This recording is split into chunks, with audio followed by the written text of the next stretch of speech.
Shaolin, now all I touch, I am a master here. No, I think how long have we been going for? What do you mean on the video or? Because Go on to the last chapter now, mate. We'll just yeah. I don't think we rush for time with these things anymore. I think we just put it all out there. No, not true. at all. No, I agree. That's what I mean. I could go there for hours. Yeah. Should we talk about? I tell you what would be really interesting to talk about is culture and the cultural sort of side of what we're doing and fashion and. Yeah, man, that's good. That's good. And how our identities have changed, maybe. We got a few little questions from people wanting to know about that.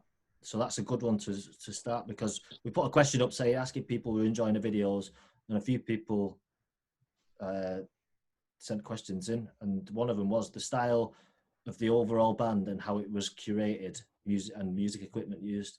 So we'll go with that first point there, the style of the overall band and how that was created. Is that right, Ryan? Is that what you're talking about? So we inherited 15 million tons of black material. Yes, I could start on the black thing though. For me personally, was because we were getting into Young in the Shadow and representing that, and also the fact that I used to wear a different set of clothes, a different personality in clothing every 6 months. I changed. I got sick to death of doing that. Sick to death of trying to think of something to wear every day for about an hour and a half. So then I just went black for me. Right, okay, that's the one. Hoodie, jeans, sorted. So break that down for everybody then. So start with Young and the integration of the shadow from a Jungian perspective. So right, who is Young? It's not Ashley Young. Ashley Young, yeah. Ashley Young. Carl Jung was a psychologist in the early 20th century. Jordan Peterson kind of led me onto him because he's big on Jung, a big fan of Jung. Carl Jung talks about this thing called the integration of the shadow. Basically, what that is so as you're growing up through life, there are certain aspects of yourself that you will repress. So say aspects of your personality, that is. So say you were going through school and someone took the piss out of you for something and you thought, oh, well, that's part of myself I can't show anymore. So you bury it down. And that then becomes, later in life, can become, when you react to certain things with anger and out of nowhere, you'll get frustrated and hate. And that's where then that parts of your personality come back up. It's also a thing where, this is just from learning about it the other day, really. So I'm glad we spoke about this because my knowledge of it is shoddy. So I challenge again everyone to go and check this out and learn about it themselves. But this is my kind of basic knowledge. There's the thing about hate. You know, when you hate something in a person, and you like. So say this guy spoke about this way. He was in uni and they were discussing Jung. That's what the lecture was on. And there was a guy who was a know-it-all in the corner who kept shouting out and stuff like that. He kept. Just a know-it-all basic type. You know the guy. We all met this person. You know the guy. Yeah. But he hated him, and he was just like, "God, that guy's annoying me." So after the lecture went on, he said, because they've been talking about Jung and stuff, he just went over to him and said, "Oh, should we go for a beer?" and stuff like that. So we confronted it. He went over to the guy, and now that guy's his best mate, and stuff. And he said, because what you can do is you can project the things you hate on people are usually, a lot of the time, the things that you hate about yourself, which is really freeing for me. And that's an interesting point. That's more shadow work. And I've noticed that when early days of learning about Jung, I was looking at that a lot and I was like, why is that person annoying me? Usually it was because they reminded me of the things that I do of myself. And I was like, right, okay, so this is it. So that's my basic knowledge. And for me, I wanted to, there's a Francis in the Light video, Friends. He's wearing all black hoodie and that, black jeans and that. Isaac, our old mate, started wearing black hoodie and that, and I thought, that's cool and that. Francis in the Light, we're all getting into Francis in the Light. I thought that's kind of, that's how can I represent the shadow? That's how I'm going to do it with the old black hoodie and jeans and that. And then I thought that's just going to be my this sounds stupid, but you know how like fucking Steve Jobs has one outfit. Fucking Facebook Zuckerberg has one outfit. I thought, you know what? No, you're I right.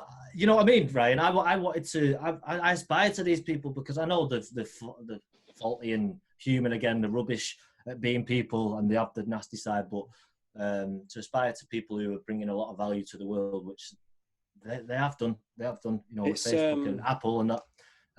Kind of like that's how I wanted to do it. But go on. There's a really good point there, though, because I think we were trying to assemble this sort of form to try and deliver the message. It was like, the people you just touched upon then, you know, iconic people and iconography in itself. So like, I think we referenced like superheroes. They have an identity and it's always consistent. They have obviously their outfit, but Ricky Gervais. There you go.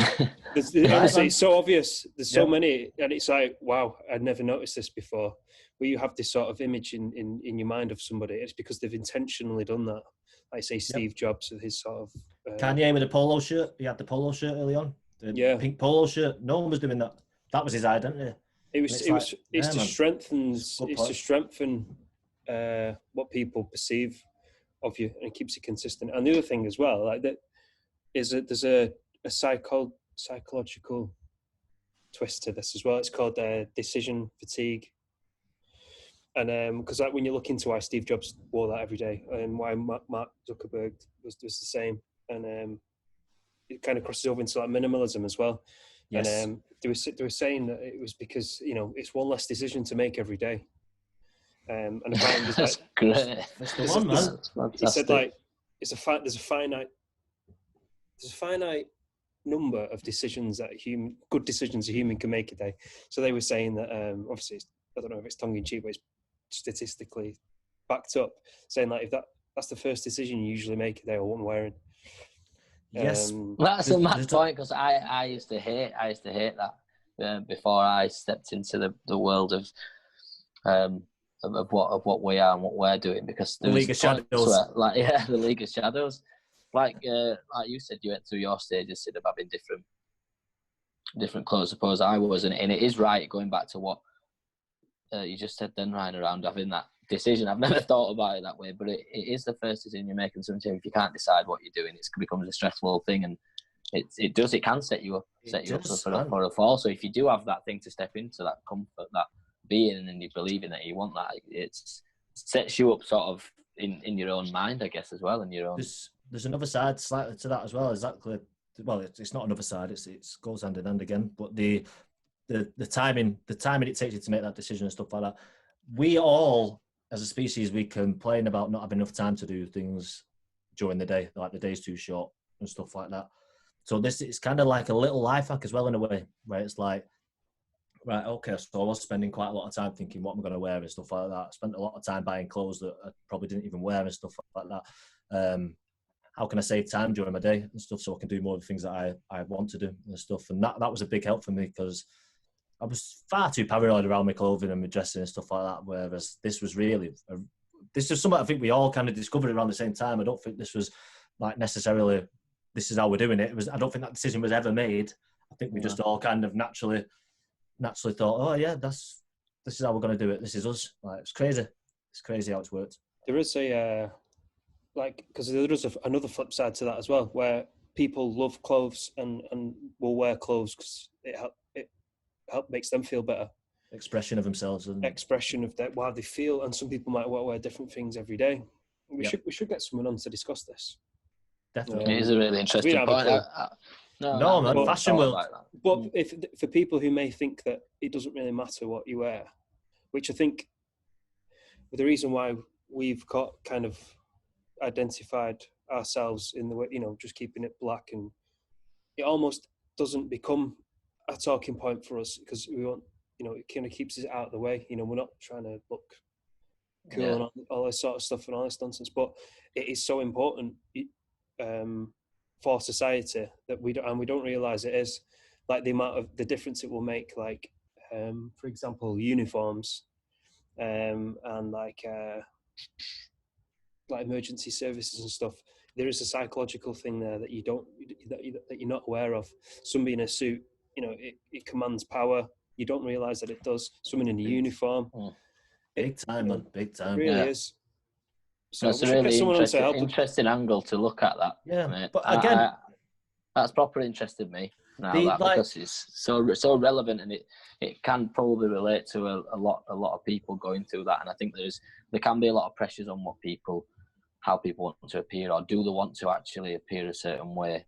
But the uniform element of it that you just said, Ryan, has just pricked my ears a bit to think. Actually, there is a reason behind that. There is a uniform. Not just as in what you wear in the uniformity of a particular thing, a particular movement, a particular being, a particular product, which can be adaptable into this kind of thing. Yeah. There's I've never really thought about it this way, but obviously Virgil Abloh is, I think he works. Did he work for Nike and stuff? He works for, it's Louis Vuitton now. I think he's he designs for them now. Stuff. He came from nowhere, which is an amazing story. Like friends with Kanye West and that, but it's an art form to him. It's like he's not just selling clothes. It's like he's expressing who he is through everything he makes. And I'm like, I think it was Off-White or something he was doing before, or maybe he's still doing that. But it was like I watch his videos and stuff, and I watch him talking about what he's doing. I'm like, I've never really been massively into fashion. I wanted to dress like I was in the 60s for a very long time, and that was about as far as I got into it. But it's like watching his stuff and how passionate he is about what he's doing. It's art. There's an art side to it, and that's definitely a bit I want to kind of get into a bit more and stuff like that, and learn more about, and that way of how you express yourself through your fashion. Because obviously we've am I still there?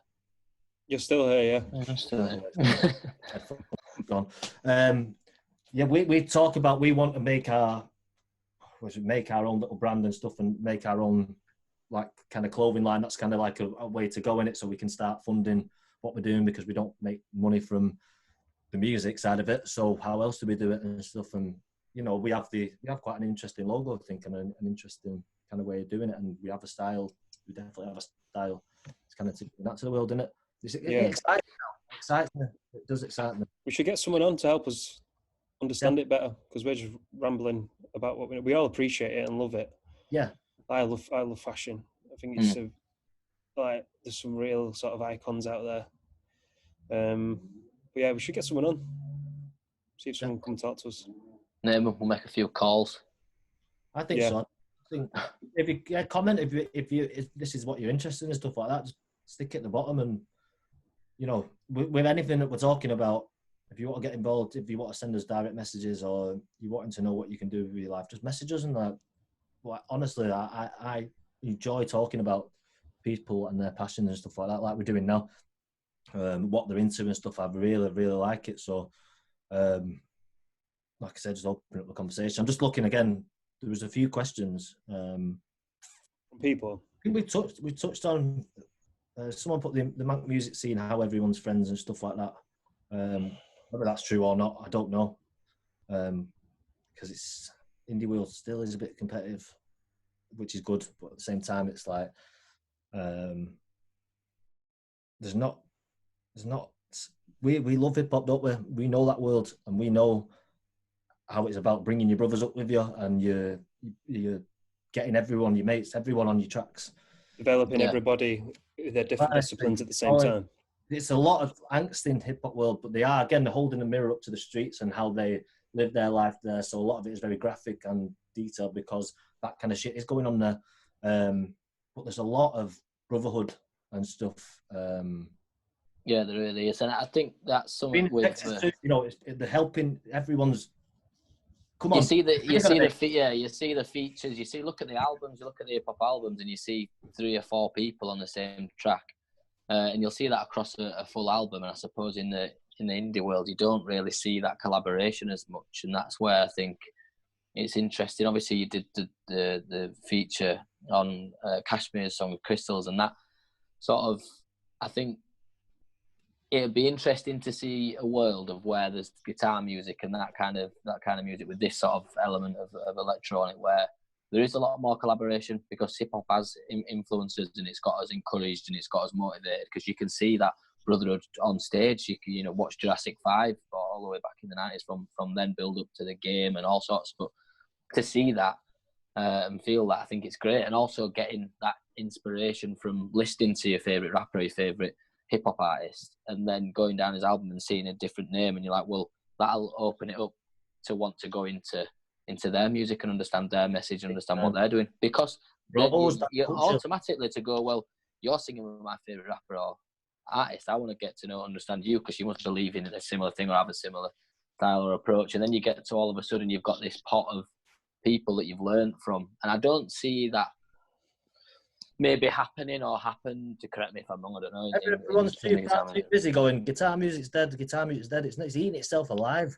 I don't think that, I totally couldn't. That's a good way of looking at it, because there's ways in which it can be resurrected by people coming together to resurrect it and do that. Well, let's do tracks together, let's build on that, let's share, let's do stuff like this and share what we're doing and understand what other people are doing, influence, motivate, the things that we've just talked about doing. I think it'd be amazing to see something like that come to a bit more of a fruition. And we know that we'd be up for that. We've always spoke about looking at who can we feature on a track. On Blue Skies, a shameless plug, 29th of May on Friday coming out. We got Ellen, a good friend from Shadowlight, to do a bit. We've spoke about looking at getting. I think there were talks of young Lazarus from Yota when we went to see them at Soup Kitchen, and talking about getting him down to the studio to do. But we're well open to that, and we're well open to getting other people on to do that. And I think that's something I would like to see us and other people within this musical forum do now that's not just in hip hop. Definitely, mate. That stuff I did, that feature on Joey's track, the Kashmir Band. Such a great thing to do. It felt great, and it was. I don't know. It seemed to prick people's ears up, like what's going on, and maybe it didn't. But at the same time, no, I think it does. I think it's interesting. I think the interesting approach and stuff. It's just growing things. It's like growing connections, and there's something in that. There's something in that. There's definitely something in that, deep rooted of doing something together for having the same goal, aiming towards something and doing it together and being proud of that something together, as opposed to creating something separate, which is all okay to do. But I think even if you're creating something separate and doing something together, you're able to then understand what their process is, appreciate what they do, understand their music a bit more. And I think that, it could really benefit from that side of the hip hop world came into other areas of, in particular, guitar music for me. Definitely, mate. And the thing you mentioned then in that, not to quickly move on or anything, because I think that's what we just spoke about. It's important, and I think it's important to us, and I enjoy listening to you, especially talk about it then, because it made me want to even do it even more. Want to even do it even more? That's great. Say that quickly. Want to even do it even more? You laid a little shameless plug in there, but I'd like to talk about Blue Skies and the track and what it means to us, because we're proud of that one. It's our first big single with a video, with the one that we've put money into advertising and stuff like that. We're really backing it. We're wanting to give it as big a chance as possible. The meaning of the band is from start to finish in this song. It goes from start to finish. This really, really lays out everything, our whole ethos. It lays it all out in one tune. It's about the journey, about the process, about stepping out your comfort zone. It's the whole thing is about realizing that you could be the source of your own problems, but at the same time that's freeing, because you can be the solution to that. You can save yourself basically by realizing that you might be to blame for if your life's not the way it is. Not all the time, there is exceptions, 100%. But we got a video, haven't we, done with Cameron Jones, plug for yes him. Indeed. Gosh Productions, that came back last week, and he kind of he's brought an idea to life in a way. He's listened to everything that we've said to him. We had plans for a different one before this all went down, but he's just gone out with the spare time he's had. Basically, he's got a drone and he's gone around Heaton Park, around Bury, around town, and he's got himself some footage. while social distancing, obviously. But he's smashed it, hasn't he? He's smashed it, and yeah, it's an incredible video. I think he's managed to capture, you know, the message the song carries in quite a unique way, a touching way. But going back to the point where you said that, you know, the song's relevance and what it's about, it really is giving you that. So everything we've kind of discussed with in terms of the message, you find pockets of that within Blue Skies. I think you find that hope, you find that meaning, you find that understanding that actually you're looking at yourself and what you can do and what you can actually do. And I heard something the other day, not to go away from the video, I'll come back to that in a sec, but I was running, and I don't do much running at all, but I was running and listening to tunes, but also having the Nike running app. There is other running apps available, but well, again, you sponsorship deal, innit? yeah. And Nike. And there's like a coach and a trainer that talk you through the run, and there's the guy from Headspace, I forget his name, apologies, but the sort of founder or co-founder of that, he talks you and trains you through the run as well from a Headspace point of view. And I think, you know, we like that mindfulness stuff. We talk about that within our songs, and we talk about that within our own beings as well. There, sorry, mate. Sorry if you lose your train of thought. The whole song is like a meditation, basically. Yeah, that's how I was. Yeah.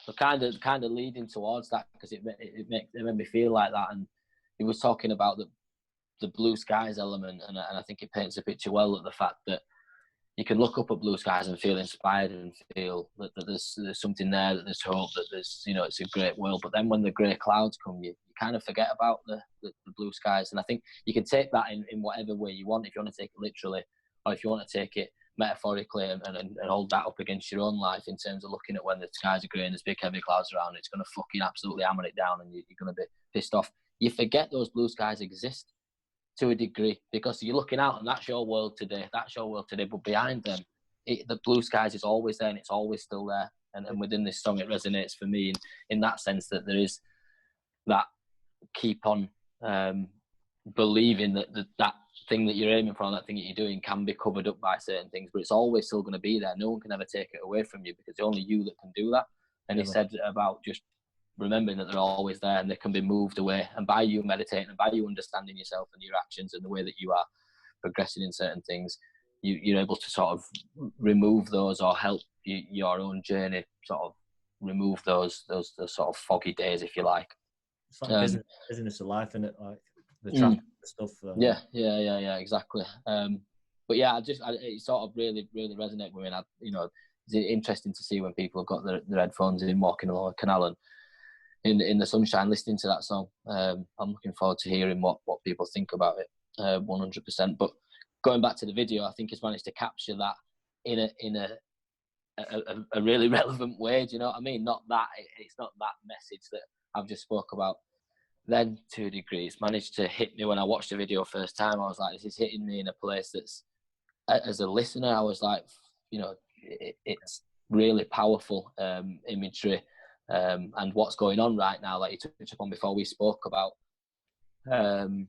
our story and how we wrote the lockdown stuff and the state beyond lockdown and the LOAstate story before this obviously happened, but seeing that inputted throughout what's happened in lockdown and throughout it being known on the streets and known in town, and it really sort of perfect timing that everyone was locked at home for us to film this video for this track, I guess is what I'm trying to say. It's been quite emotional, like, with it all. Yeah, it's a good word to use. It's a good word to use.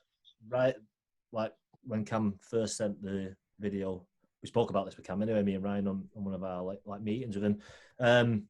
It hit home, and it was like, it was overwhelming to watch the first draft. It really was. Because it's been the conversation for the past 2 years, and we've all spoke about it. We've all been going out of our minds with it. We've all been like, we know something's there, but it's not been clear, and it's like taking the words and stuff out your head and putting it on paper and looking back at it, making sense of it, and then getting that back from Cam and Ryan. I think, like I said, we spoke about it, and I think you'll agree, mate. It was a relief, and it showed to me that we're onto something good here. We're, you know, we're hitting the right channels. We care. We're caring people, man, and we do care about each other and stuff like that. And I think with this tune, and the video and the visuals, it really brings that side to us out really well, and I think portrays us really, really well in a way that I think is positive and how we want to be portrayed to the world. Does that make sense? You know what I mean? Yeah, I think there's two. Yeah, because I think there's two. Whether it's related, you tell me or not. But I think there's two for Blue Skies and the video. There's two very special things coming out of the fact that there's a track there that's talking openly and freely and quite emotionally about that. But also there's an imagery and a video coming alongside it that can tell another kind of story, interpret that song in another kind of way that's equally as emotional, as equally as powerful. So I don't know, I'm excited for two sort of angles of that, I think. Yeah. What about you, Ryan? I'm really looking forward to the French version coming out. Yeah, you recorded that vocals on that, didn't you? Yeah. No, it's the, if you were to put the LOA message into a nutshell, it would be that song, I think. Yeah. Man, that was deep. We all look knackered now. I know, yeah. I'm hungover. You're hungover as well. Did you have a drink? Are you happy with your response here, Denny? Are you happy with taking your first go? Go question time. Taking the lead a bit. No, it was good to listen. I think it's last time out speaking about me all the time. Well, not me all the time, but I was speaking about that, and I think it's good to. I think we went a couple of different ways in talking about different stuff, but it's always a pleasure to hear stuff. I think you touched on it, Sid, in a previous chat around us all. When we get together, we end up learning something different. Maybe either that's about each other or learning something new. And I've taken something away from listening to you two today, which is it's inspiring. For me not to get soppy and that because you're my mates. I don't want to tell you that you're good because that's not what mates do. It is really. But I think it is inspiring, and I've enjoyed it. Good, man. We need to get other people to come on now as well. Well, that's what I've been thinking about. Like you mentioned earlier, getting someone else on. I've got a couple of ideas in different angles where I think it's interesting to see, and people can get in touch and like and comment and stuff about what the stuff is that they have stepped out and done. We've obviously stepped out and done LOAstate and done it a bit differently to other bands that we've done. Still music and still something we're interested in. But I think there's people that could go out there and do. One of my good mates, Jake Chatterton, has just made his own beer. He's always loved brewing beers. Like did it with his dad when they were younger and stuff. And something that he just decided to buy the packaging and buy a bottle, and he's got his own beer that looks mint, and that he's just gone out and done that, and he's learned how to be a brewer. If you call him a brewer, I don't know. But people who are doing that kind of stuff, it'd be really interesting to see what their process was to step out and go and do that. So I suppose this is a calling out for anyone who's lasted this long to watch this ramble. Going next, isn't it? Reach out, because I think it's good to bring other people into this conversation, because I'm sick to back teeth of talking to you two. All right. Feelings mutual there. But yeah, no, it's like, yeah, comment, like, also comment on what if anyone's getting anything from this, what are your like main parts? It'd be good for us to be able to understand what's resonated with people as well, and what they're actually enjoying. I've had a few messages from people, like I said, there was a question about fashion, there's a question about the instruments, and there's a question about psychology and stuff like that. So obviously these are topics that we're kind of covering at the minute, but it'd be interesting. I think we spoke about it, Ryan. We're just going to maybe have certain blocks of this chat. So it's kind of like there's one on mastery, there's one on psychology, there's one on like getting our friends in to talk about what they're doing and stuff like that. So we'll just open it up.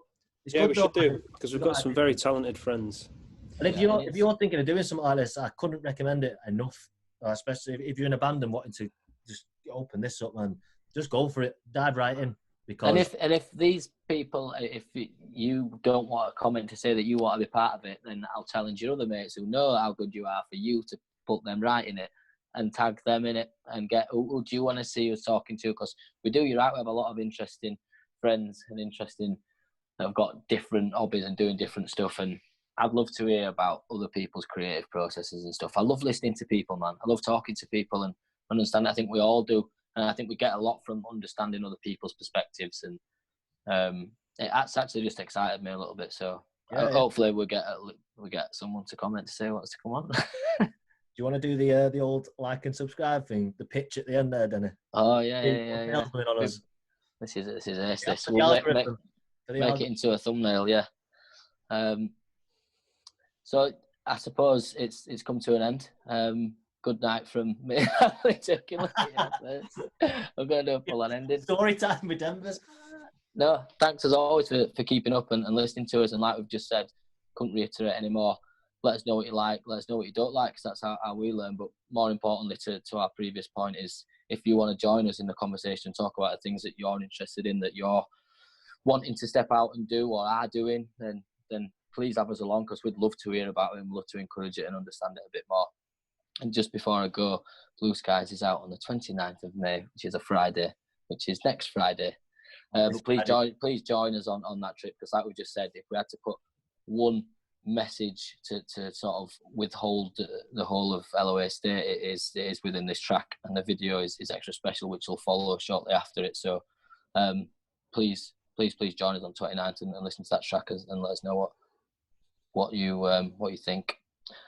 And if you like this video, please like, comment, subscribe, hit the button below, get the fuck out of here. Pro'd it, man. Complete pro. But yes, thanks very much for tuning in, everyone. Nice one, Ryan and Denny as well. Like, really enjoyed that one. It was so nice one, boys. But yeah, take care. Bye bye. Yeah, see you later.